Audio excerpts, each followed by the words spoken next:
Hello, my name is Michelle Thom, and I am presenting today on the results of my doctoral dissertation research. The title of my dissertation is "From Bill Withers to Beyonce to Bad Bunny, a mixtape of songs that reflect the development and practice of inclusive leadership by women leaders." My problem statement is listed here on this slide. And what I discovered is that the need to increase the emphasis on inclusion and diversity in organizations around the world was due in part to globalization, due in part to changing demographics, and due in part to ongoing demands for labor and services that are compelling organizations to think differently about both how they staff at all levels of the organization and how they serve their clients. In this context, many organizations have failed to increase the diversity of their leadership, which has left them ill-equipped to serve a changing population in ways that are culturally competent or effectively meet the needs of a changing population. And because of this, I believe it requires a new way of thinking about inclusivity and leadership in organizations. To reinforce what I just shared, I included here just a snip from a recent Forbes magazine article on how little the C-suite is changing, even though our demographics are shifting. Essentially, the slide depicts that while some shift is occurring, the C-suite, particularly chief executive officers or CEOs, is still largely white and male. So the objective of my presentation is really to explore how musical reflection and expression informs women leaders' development and practice as inclusive leaders. I focus primarily on women leaders in organizations in the Twin Cities area in Minnesota. I also focused on women leaders who are considered inclusive leaders by their peers and colleagues using definitions created by Korn Ferry and Deloitte.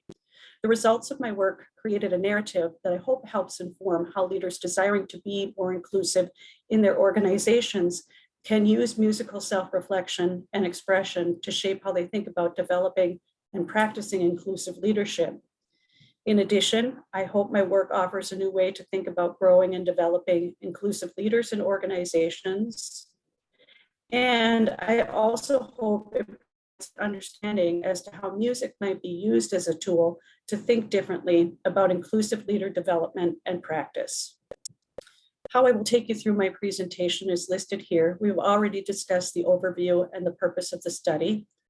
I will share with you my research questions, a little bit of the literature review, my methodology, data analysis, findings, and implications for future research on the topic of inclusive leadership and how it might be practiced within organizations. The research questions that I explored, you see on this slide here. The first question is, how does music tell the story about the development and practice of inclusion by women leaders? And what are some of the commonalities and differences in the stories of women leaders as they describe through music their journey to develop and practice as inclusive leaders? And what contributions can these stories make to the theory, development, and practice of inclusive leadership in the future? This next slide depicts a little bit of how I worked my way through my literature review. I used what I call the funneling effect, where I started very large with the topic of inclusive leadership and worked my way down through topics such as women leaders and leadership approaches, inclusive leadership, inclusive leader behaviors, what is inclusive leadership and what is not, diversity and inclusive leadership. And then I also did work around theory and conceptual framework as it relates to optimal distinctiveness theory, which really governed much of the work that I did. I also brought in social identity theory, and then perhaps most important, I used art-based research as a way to frame my final product. And related to that, my literature review included work on music as a research tool, as well as music as a metaphor. As noted previously, optimal distinctiveness theory, or ODT, really governed the work that I did throughout the course of my project. And ODT is defined here as a set of behaviors by leaders that focus on facilitating group members feeling part of the group or belongingness, at the same time retaining their sense of individuality or uniqueness while contributing to the group's efforts and outcomes. So it was this definition that I used to guide my work on inclusive leadership. The next slide here depicts most of what I did with respect to my methodology. This was a qualitative dissertation using social constructivism. And I used that because using social constructivism, meaning is constructed by human beings as they engage with the world around them, the world that they're interpreting. Qualitative researchers tend to use open-ended questions so that the participants can share their views, which was very important to me as a researcher. Humans engage with their world and make sense of it based on their historical and social perspectives, as well as their experiences. And then the generation of meaning is always social, arising in and out of interaction with a human community. And also, as noted earlier, I used art-based narrative inquiry to create the results of my study. I also used a critical qualitative inquiry lens as I worked my way through my project. And some of the reasons that I used this lens are listed here. The challenges and limitations of the scientific methods often cannot support a social justice agenda, and that was important to me as a researcher. Critical qualitative inquiry addresses the structures and systems of inequality. It also challenges the status quo and the hierarchies that characterize it. And then I found a quote from Denson and Giardina, who are significant contributors to the body of work around qualitative research, that I really liked and that I feel really summed up why I chose to pursue the project the way I did. And the quote is, "We are no longer called to just interpret the world.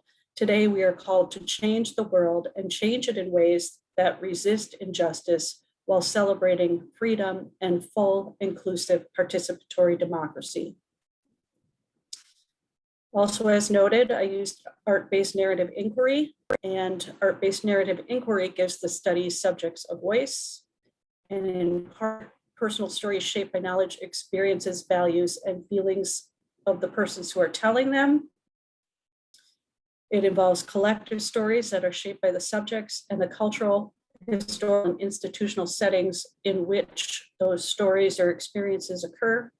And this type of inquiry or research tells the story of the subjects, in my case, inclusive women leaders, and how they developed into and practice as inclusive leaders within their organizations.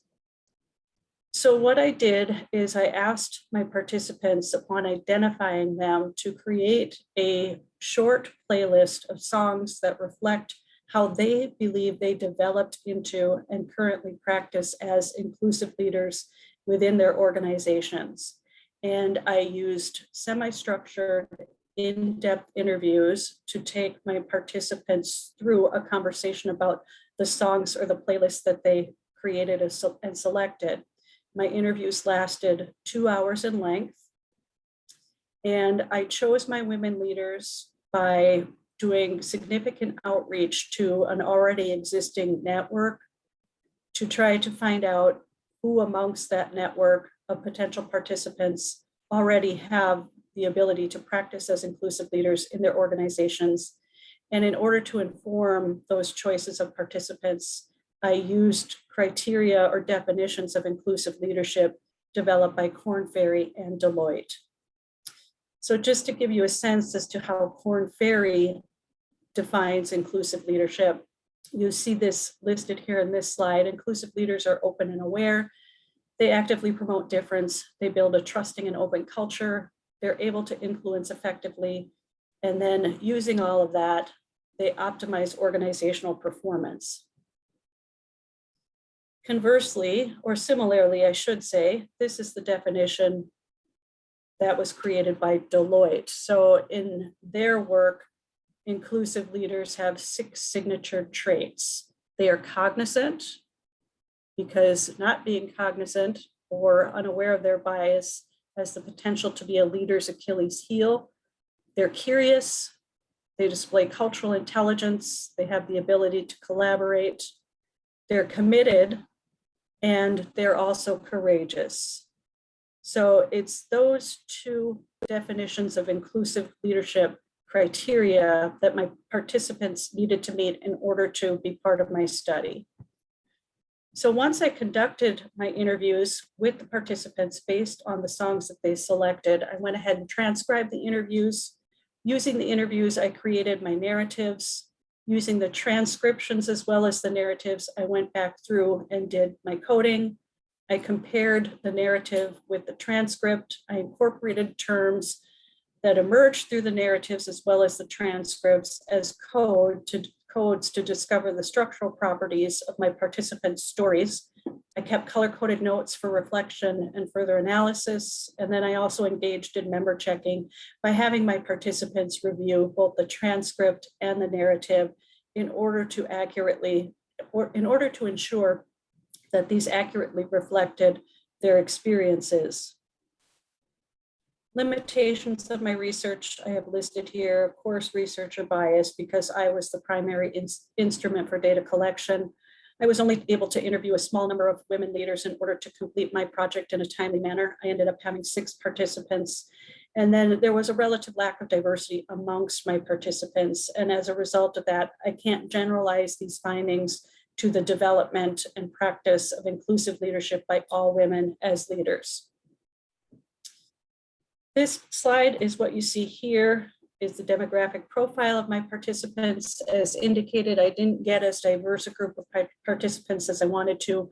Only one of my participants identified as racially and ethnically diverse, and 2 of my participants identified as members of the LGBTQIA community. So as I said earlier, what I had my participants do is develop a list of songs that they believe reflect how they developed and currently practice as inclusive leaders within their organizations. And using the songs as well as the lyrics and the performances, as well as the performers and the genres of the songs that were chosen, I took my participants through an in-depth structured interview. And it's these interviews as well as these songs that created the narratives that are the basis for my study. I think something that I really appreciate about this playlist is it's not only diverse with respect to the type of song or the genre of the music, but it's also very diverse with respect to the performers themselves. So my findings, key components included an affirmation of optical distinctiveness theory. All of my participants talked about the importance of creating a sense of belonging while valuing what makes people unique within their organizations. There were many similarities that surfaced in my conversations with my participants, and there weren't outright differences, but there were variations on themes. In other words, some of my participants brought things up less frequently than others, and I didn't want to characterize those as outright differences and instead refer to those as variations on themes. And then also an important component is that music can actually work as a research instrument.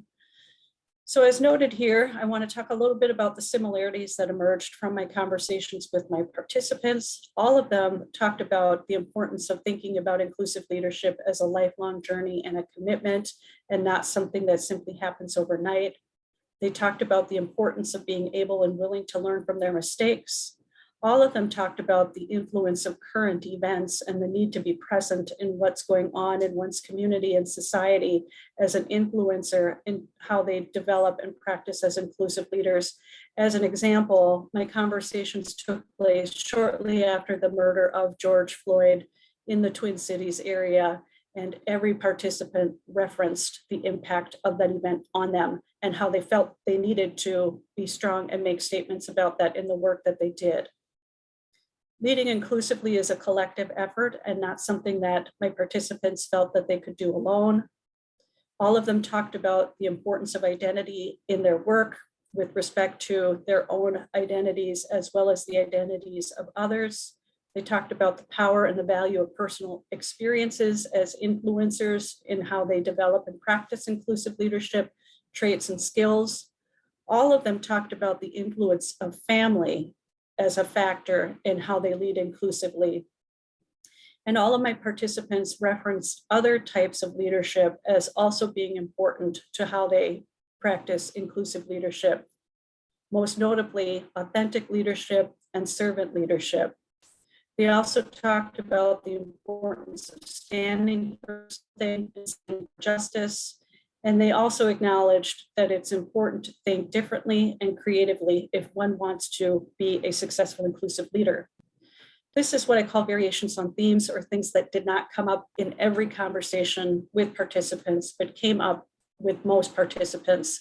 The idea of practicing humility and how important that was, understanding the broader concept of humanity in the work that they do, and also the importance of giving voice to the people who work around them, whether it be staff or customers or clients. The narratives, I believe, make several significant contributions. They provide insights on the shared experiences of women leaders, in the sense that numerous experiences impact the way these women have approached their work and leadership with an inclusive lens. And the insights on the common experiences of inclusive women leaders, the nuanced yet multi-layered dimensions of their experiences, the challenges of practicing inclusive leadership, and their desire to validate a strong, positive identity for others as well as themselves as an inclusive leadership, emerged quite significantly in the work that I did. Further contributions you see listed here. It's important to be cognizant of individual identities in relation to the ways in which they led. All of the participants equated their development and practice of inclusive leadership to a journey and their experience both in life as well as the work they do in their organizations. They all reference the importance of authenticity and servant leadership as fundamental to their approach to inclusive leadership, and the resulting similarities in the composition of the theme support, at a minimum, an expansion of the definition of inclusive leadership to consider some of the traits, values, and approaches raised by these women leaders through their reflections on music and song. So implications for practice, you see listed here. There are several for women as well as for organizations. With respect to women, inclusive leader models and leadership development programs need to reflect the unique perspectives that women leaders bring to this work. And women leaders need to continue to be encouraged to explore their identity and understand what makes them inclusive leaders. For organizations, my research can assist with developing inclusive women leaders. It supports the idea that more women should be advanced to leadership positions and encouraged to utilize and expand upon the importance of their perspectives, values, and ideas about leading inclusively. The components of authenticity and servant leadership suggest that inclusive women leaders could be excellent collaborators and role models for growing new leaders within organizations. My study provides insights on how women leaders develop and practice inclusivity in their work as leaders. They weave their values, perspectives, and experiences into their leadership approaches. And all of these concepts came together successfully using music and song as an instrument for reflection. So my study reveals how music and song as an instrument can in fact offer insights on how people function in the workplace, and in this case, inclusive women leaders. Additional thoughts, my work could be helpful in assisting organizations think about how they build stronger and more effective teams. It could be useful in thinking about how to approach leadership coaching. And it could also be important in emphasizing the role of identity in leadership development, which came out loud and clear in the results of the conversations that I had with the inclusive women leader participants who I interviewed for my study. So implication for future research, the study investigated only the experience of inclusive women leaders. It would be important in future studies to compare and contrast the experiences of my participants with male leaders. Additional research in the future should also work to emphasize more diversity, especially with respect to the participants who are recruited. Further work could explore justice and the importance of the current context, characteristics of inclusive leadership. It also might prompt further work into whether service and authentic leadership are perhaps precursors to how one develops as an inclusive leadership, or at a minimum, exploring the interaction between service, servant leadership, authentic leadership, and inclusive leadership, which tend to be treated as separate leadership types by the existing literature. And then art-based narrative inquiry using music, lyrics, songs, and the mixed tape. My study also showed these could be effective tools in further researching inclusive leadership and how inclusive leadership leaders develop and practice. Something else to consider is the impact of Zoom. My study was conducted during the global COVID-19 pandemic, and further research might examine whether the results would be different if my interviews were to be conducted face-to-face rather than in a virtual environment. Thank you.